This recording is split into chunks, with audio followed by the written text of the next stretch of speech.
Bible വായിക്കുമ്പോൾ ഉറക്കം വരുന്നവർ എത്ര പേരുണ്ട്? എന്തുകൊണ്ടാണ് ബൈബിൾ വായിക്കുമ്പോൾ ഉറക്കം വരുന്നത്? നമ്മൾക്ക് എല്ലാവർക്കും ബൈബിൾ വായിക്കണമെന്ന് ഹൃദയത്തിനകത്ത് ഭയങ്കര ആഗ്രഹമുണ്ടായിട്ടും, ബൈബിൾ തുടർച്ചയായിട്ട് വായിക്കണമെന്ന് ഹൃദയത്തിനകത്ത് ഭയങ്കരമായ ആഗ്രഹമുണ്ടായിട്ടും, ബൈബിൾ വായിക്കാൻ പറ്റാത്ത വിധത്തിൽ നമ്മുടെ ശരീരം ബലഹീനമാകുന്നു. ഇത് നമ്മൾ അനുഭവിച്ചിട്ടില്ലേ? ബൈബിൾ വായിക്കാൻ തുടങ്ങുമ്പോൾ എന്തെന്നില്ലാത്ത ക്ഷീണം ഉണ്ടാകും, കണ്ണു കടന്ന് കറങ്ങും, കഴുത്തിന് വേദന എടുക്കും, എന്തെന്നില്ലാത്ത മൈൻഡിനകത്ത് ഇല്ലാത്ത ചിന്തകളില്ല. ബൈബിളിൽ 2-3 വാക്യം വായിച്ചു കഴിഞ്ഞാൽ അപ്പൊ തുടങ്ങും മനസ്സിനകത്ത് എന്തൊക്കെയോ ചിന്തകൾ. അമേരിക്ക വരെ പോയിട്ട് പിന്നെ നമ്മൾ മടങ്ങി വരത്തുള്ളൂ. ഇങ്ങനെയുള്ള സംഭവം ഉണ്ടായിട്ടില്ലേ? ആ സെയിം സമയത്ത് നമ്മൾ എത്ര നേരം റീൽസ് കണ്ടുകൊണ്ടിരുന്നാലും നമുക്ക് മടുപ്പുണ്ടാവത്തില്ല. ഈ ജെൻസി ജനറേഷന്റെ പ്രത്യേകത എന്ന് പറഞ്ഞാൽ പെട്ടെന്ന് കാര്യങ്ങൾ ചെയ്യുക എന്നുള്ളതാണ് ജെൻസി ജനറേഷന്റെ പ്രത്യേകത. ഒരു കാര്യത്തെ കണ്ടിന്യൂ ആയി ചെയ്യാൻ കഴിയുന്നില്ല. അത് നമ്മുടെ പ്രശ്നമല്ല, അത് ജെൻസി ജനറേഷന്റെ പ്രശ്നമല്ല, അത് നമ്മുടെ ശരീരത്തിന്റെ പാപത്തിന്റെ പ്രശ്നമാണ്. അത് നമ്മൾ തിരിച്ചറിയണം. ദൈവവചനത്തെ വായിക്കാൻ കഴിയാത്ത വിധത്തിൽ നമ്മുടെ ശരീരം ബലഹീനമാക്കുന്നതിന്റെ കാരണം ഞാൻ ആദ്യം പറഞ്ഞല്ലോ, ജഡം എന്ന് പറയുന്നത് ബലഹീനമാണ്, വചനം എന്ന് പറയുന്നത് പൂർണ്ണതയുള്ളതാണ്. ഇതിനപ്പുറം ഒന്നുമില്ല. ഇതാണ് പൂർണ്ണത. ദൈവത്തിന്റെ വചനമാണ് പൂർണ്ണത. ഈ പൂർണ്ണതയുള്ള ബലഹീനമായതിലേക്ക് കയറുമ്പോഴാണ് നമുക്ക് ഈ അസ്വസ്ഥത ഉണ്ടാകുന്നത്. അതുകൊണ്ടാണ് നമ്മൾ ഉറങ്ങിപ്പോകുന്നത്, കണ്ടിന്യൂസ് ആയിട്ട് ബൈബിൾ വായിക്കാൻ പറ്റാത്തത്, ഇങ്ങനെയുള്ള പ്രശ്നങ്ങളൊക്കെ ഉണ്ടാകുന്നത്. എവിടേക്കോ സ്വയം നമ്മുടെ ജഡത്തിന്റെ ഇഷ്ടങ്ങൾ സാറ്റിസ്ഫൈഡ് ആകാൻ നോക്കുന്ന നമ്മുടെ ശരീരത്തിന്റെ ആഗ്രഹങ്ങൾ ഇവയെല്ലാം ആക്ടിവേറ്റ് ആയി നിൽക്കുക. അതുകൊണ്ടാണ് എന്ത് ചെയ്യുന്നത്, പലപ്പോഴും നമുക്ക് കണ്ടിന്യൂസ് ആയിട്ട് ബൈബിൾ വായിക്കാൻ പറ്റാത്തത്. അതുകൊണ്ട് തന്നെ പ്രശ്നം വെച്ച് കഴിഞ്ഞാൽ നമുക്ക് ലഭിക്കേണ്ട ദൈവജീവൻ നമുക്ക് ലഭിക്കാതെ വരും, നമുക്ക് നഷ്ടപ്പെട്ടു പോകും. അപ്പൊ ഇപ്പൊ ഞാൻ പറയാൻ പോകുന്ന കാര്യം നിങ്ങൾ വളരെ ശ്രദ്ധയോടെ കേൾക്കണം. ദൈവവചനം പരിശുദ്ധാത്മാവ് നമ്മളോട് സംസാരിക്കേണ്ടതിനായി നമ്മൾ വിട്ടുകൊടുക്കണം. ബുദ്ധി കൊണ്ട് ദൈവവചനത്തെ നമ്മൾ പഠിക്കരുത്. ബുദ്ധി കൊണ്ട് ദൈവവചനത്തെ ഗ്രഹിക്കാൻ നമ്മൾ ശ്രമിക്കരുത്. കാരണം എന്താ? ബുദ്ധി ബലഹീനമാണ്. ഇപ്പം 100% നിൽക്കുന്ന ദൈവവചനത്തിന് നമ്മളോട് സംസാരിക്കാനുള്ള വെളിപ്പാട് ബുദ്ധി കൊണ്ട് പഠിക്കാൻ തുടങ്ങിയാൽ 1% പോലും നമുക്ക് മനസ്സിലാകത്തില്ല. ഈ 1% പോലും മനസ്സിലാകാത്ത അവസ്ഥയിലാണ് നമ്മൾ ഇതിൽ നിന്ന് നമ്മൾ സ്ട്രഗിൾ ചെയ്യുന്നത്. മനസ്സിലാവുന്ന ഞാൻ പറഞ്ഞത്, 100% നമുക്ക് ലഭിക്കേണ്ട വെളിപ്പാട്. പക്ഷെ 1%-നകത്തേക്ക് നമ്മൾക്ക് കയറാൻ പറ്റുന്നില്ല. ഇങ്ങോട്ട് കയറുമ്പോഴേക്കും നമ്മുടെ ജഡം അങ്ങോട്ട് ബലഹീനമാക്കുക. എന്താ കാരണം? അവർ മൈൻഡ് ഈസ് വീക്ക്. നമ്മുടെ ബുദ്ധി എന്ന് പറയുന്നത് വീക്കാണ്. കാരണം എന്താ? ഇതിനകത്ത് പാപമുണ്ട്. ദൈവത്തോട് ശത്രുത്വമുള്ള ചില കാര്യം നമ്മുടെ ബുദ്ധിക്കകത്തുണ്ട്. ഇത് ലോകവുമായി കണക്റ്റായി കിടക്കുക. ഈ പൂർണ്ണതയുള്ള ദൈവവചനവുമായിട്ട് ഇതിന് ലിങ്ക് ചെയ്യാൻ പറ്റുന്നില്ല. ഞാൻ ആദ്യം പറഞ്ഞ പോലെ ഇത് വിരോധമായി നിൽക്കുക. അപ്പൊ എന്ത് ചെയ്യണം? ഇങ്ങനെ ഒരു അവസ്ഥയ്ക്കകത്ത് നമ്മൾ കടന്നു പോകുന്നതുകൊണ്ടാണ് ശരിക്കും നമുക്ക് ബൈബിൾ വായിക്കാൻ പറ്റാത്തത്. അതുകൊണ്ട് ഇന്ന് രാത്രി എന്നെ കേൾക്കുന്ന നിങ്ങൾ ഒരു കാര്യം കൃത്യമായിട്ട് ചെയ്യണം. നിങ്ങൾ ബൈബിൾ വായിക്കുന്നതിന് മുമ്പ് ഇനി വളരെ ശ്രദ്ധയോടെ ഇത് കേൾക്കണേ, വളരെ ശ്രദ്ധയോടെ കേൾക്കാൻ, സ്കിപ്പ് ചെയ്തു പോകരുത്. ഇത് നിങ്ങളുടെ ജീവന്റെ കാര്യമാണ്. നിങ്ങൾ ബൈബിൾ വായിക്കുമ്പോൾ നിങ്ങളുടെ ബുദ്ധിയെ സ്വിച്ച് ഓഫ് ചെയ്യണം. നിങ്ങളുടെ ബുദ്ധിയെ നിങ്ങൾ സ്വിച്ച് ഓഫ് ചെയ്യണം. നിങ്ങളുടെ ഓർമ്മകളെ നിങ്ങൾ സ്വിച്ച് ഓഫ് ചെയ്യണം. നിങ്ങളുടെ മനസ്സിനെ നിങ്ങൾ സ്വിച്ച് ഓഫ് ചെയ്യണം. ദൈവസന്നിധിയിൽ ബൈബിൾ വായിക്കാനിരിക്കുമ്പോൾ നിങ്ങൾ ആദ്യം കർത്താവിനോട് പറയണം, കർത്താവേ, എന്റെ ഹൃദയ ദൃഷ്ടി പ്രകാശിപ്പിക്കണമേ. ഇപ്പോ തന്നെ ഞാൻ പറഞ്ഞുകൊണ്ടിരിക്കുമ്പോൾ തന്നെ നിങ്ങൾ ഒന്ന് പറഞ്ഞ് ഹൃദയത്തെ തുറന്ന് കർത്താവ് പറഞ്ഞു, കർത്താവിന്റെ ഹൃദയ ദൃഷ്ടി പ്രകാശിപ്പിക്കണമേ. നിങ്ങളുടെ നഗ്ന കണ്ണുകൾ അടഞ്ഞ് നിങ്ങളുടെ ഹൃദയ കണ്ണ് പ്രകാശിക്കണം.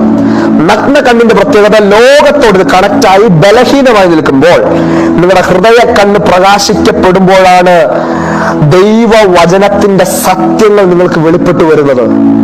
അതുകൊണ്ട് കർത്താവ് പറഞ്ഞു, കർത്താവേ, എന്റെ ഹൃദയ കണ്ണിനെ പ്രകാശിപ്പിക്കണം. അങ്ങനെ നിങ്ങൾ പ്രാർത്ഥിക്കുമ്പോൾ നിങ്ങൾക്ക് വചനം വായിക്കാൻ, ദൈവവചനത്തിന്റെ വെളിപ്പാടുകൾക്ക് തടസ്സമായി നിൽക്കുന്ന നിങ്ങളുടെ ബലഹീനമായ ബുദ്ധി സ്വിച്ച് ഓഫ് ആവും. കാരണം ഇത് വിരോധമായി, ഞാൻ പറഞ്ഞില്ല, വിരോധമായി നിൽക്കുന്ന രണ്ട് കാര്യങ്ങളാണ്, ബുദ്ധിയും ആത്മാവും. നിങ്ങളുടെ ബുദ്ധി സ്വിച്ച് ഓഫ് ആകുമ്പോൾ പിന്നെ ആക്ടിവേറ്റ് ആയി നിൽക്കുന്നവരാരാ? നിങ്ങളുടെ അകത്തെ ആത്മാവാണ്. ഇവനാണ് വചനത്തെ ഗ്രഹിക്കുന്നത്, ഇവനാണ് ഗ്രാസ്പ് ചെയ്യുന്നത്, ഇവനാണ് വെളിപ്പാടുകളെ പിടിക്കുന്നത്, ഇവനാണ് നിങ്ങളുടെ അകത്ത് ജീവനെ വെളിപ്പെടുത്തുന്നത്. അപ്പൊ എന്ത് ചെയ്യണം?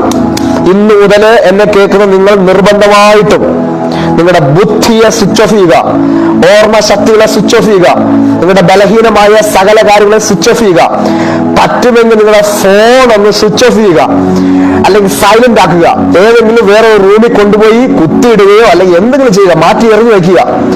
എന്നിട്ട് തിരിച്ചു വരിക. നിങ്ങളുടെ മനസ്സ് ഫോണിനകത്തായിരിക്കും, നിങ്ങളുടെ മനസ്സ് വേറെ പലയിടത്തുമായിരിക്കും. അതിനെ അടക്കി അതിനെ പൂർണ്ണമായിട്ടും ഡീആക്ടിവേറ്റ് ചെയ്യണം. എന്നിട്ട് ബൈബിൾ വായിക്കാൻ തുടങ്ങി. അപ്പൊ നിങ്ങൾ കേൾക്കാൻ തുടങ്ങുന്ന ദൈവശബ്ദവും നിങ്ങൾ ആദ്യം ബൈബിൾ വായിച്ചപ്പോൾ നിങ്ങൾ കേട്ട ദൈവശബ്ദവും രണ്ടായിരിക്കും. ഇതെന്റെ അനുഭവമാണ് കേട്ടോ. Hallelujah, thank you Jesus. നിങ്ങൾ പഠിച്ചു വെച്ച കുറെ കാര്യങ്ങളുണ്ട്, സൺഡേ സ്കൂളുകളിൽ ബൈബിൾ കോളേജിലൊക്കെ പഠിച്ചു വെച്ച കുറെ കാര്യങ്ങളുണ്ടാവും. ഇതെല്ലാം മാറി ഡിഫറന്റ് ആയ പരിശുദ്ധാത്മാവ് എന്താണോ ദൈവവചനത്തിൽ ഉദ്ദേശിക്കുന്നത്, നിങ്ങളെ കുറിച്ച് ഉദ്ദേശിക്കുന്നത്, അത് നിങ്ങൾക്ക് വെളിപ്പെട്ടു വരാൻ തുടങ്ങും. നിങ്ങളുടെ ഹൃദയത്തെ കണ്ട് പ്രകാശിക്കാൻ തുടങ്ങും. നിങ്ങൾക്കകത്ത് ദൈവത്തിന്റെ വെളിപ്പാടിന്റെയും ജ്ഞാനത്തിന്റെയും ആത്മാവ് തുറക്കപ്പെടും. നിങ്ങളോട് പരിശുദ്ധാത്മാവ് സംസാരിക്കാൻ തുടങ്ങും. നിങ്ങൾ കൃത്യമായി പരിശുദ്ധാത്മാവിന്റെ ശബ്ദം കേൾക്കാൻ തുടങ്ങും.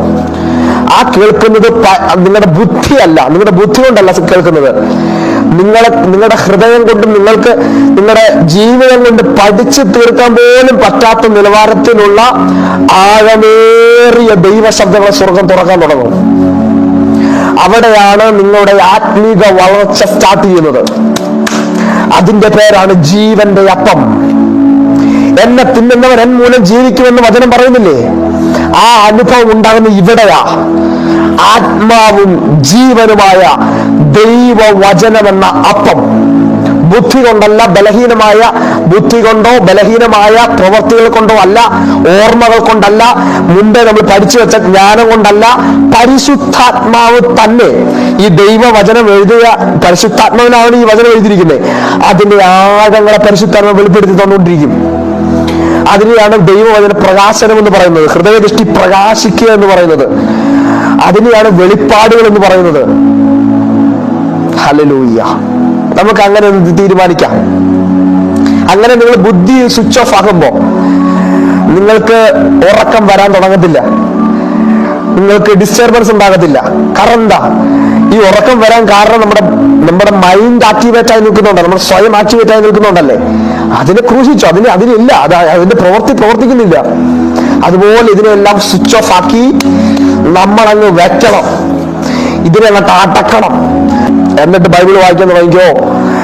ലോകത്തിൽ ശ്രേഷ്ഠന്മാർക്ക് പോലും കിട്ടാത്ത വെളിപ്പാടുകൾ സ്വർഗം നിങ്ങൾക്ക് തുറന്നു തരും. ഞാൻ ആത്മാവിൽ വളരാൻ, ക്രിസ്തു എന്ന പൂർണ്ണതയിലേക്ക് വളരാൻ, ക്രിസ്തു എന്ന തലയോളം വളരാൻ, പ്രായത്തിന്റെ തികവ് പ്രാപിക്കാൻ. അപ്പൊ എന്നെ കേൾക്കുന്ന ദൈവത്തിന്റെ മക്കളെല്ലാം ഇന്ന് രാത്രി ഒരു തീരുമാനമെടുക്കണം. ബുദ്ധിയെ സ്വിച്ച് ഓഫ് ചെയ്യുക, ഓർമ്മശക്തികളെ സ്വിച്ച് ഓഫ് ചെയ്യുക, നിങ്ങൾ പഠിക്കുന്ന പഠനങ്ങളെ സ്വിച്ച് ഓഫ് ചെയ്യുക. 5 മിനിറ്റ് നിങ്ങൾക്ക് ബൈബിൾ വായിക്കാൻ സമയം കിട്ടുന്നുള്ള 5 മിനിറ്റും ബൈബിൾ വായിക്കുന്നത് നിങ്ങളുടെ ബുദ്ധി കൊണ്ടാകരുത്, പരിശുദ്ധാത്മാവിനാലായിരിക്കണം. അങ്ങനെ ബൈബിൾ വായിക്കാൻ തുടങ്ങിയാൽ നമ്മുടെ ഹൃദയത്തിനകത്ത് പരിശുദ്ധാത്മാവ് അതിനെ ഗ്രഹിപ്പിച്ചു തരാൻ തുടങ്ങും. നിങ്ങൾക്ക് വെളിപ്പാടുകളെ സ്വർഗം പഠിപ്പിക്കാൻ തുടങ്ങും. നമ്മൾ പഠിക്കുന്ന ദൈവത്തിന്റെ വചനങ്ങളെ ഗ്രഹിക്കാൻ പരിശുദ്ധാത്മാവ് നമ്മളോട് സംസാരിക്കാൻ തുടങ്ങും.